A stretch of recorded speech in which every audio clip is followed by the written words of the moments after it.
தொகுதிகள் மாற்றப்படவே இல்ல. முன்னாடி சொன்னது இப்போ வந்து சேமா இருக்கிறது வந்து இவங்களுக்கு மட்டும் தான். இவங்களுக்கு ஒதுக்கப்பட்டிருக்கிறது வந்து டீப் சவுத் வந்து குடுத்திருக்கிறாங்க. பழைய ஒருங்கிணைந்த திருநெல்வேலி மாவட்டமும், கன்னியாகுமரி மாவட்டமும் சேர்த்து வந்து இவங்களுக்கு கொடுக்கப்பட்டிருக்கு. இதுல வந்து ஆ மொத்தம் வந்து இப்ப இருக்கிற 22 தொகுதியில திமுக கூட்டணி வந்து 15 தொகுதிகள வந்து வச்சிருக்கிறாங்க.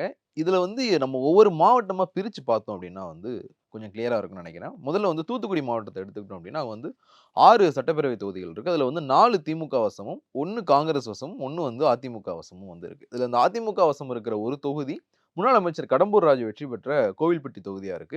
இந்த திமுக வசம் இருக்கிற 4 தொகுதிகள்ல வந்து ஒட்டப்பிடாரம், விளாத்திகுளம் இந்த 2 தொகுதியும் வந்து திமுகவுக்கு வழக்கமா சாதகமா இல்லாத தொகுதிகள் தான்.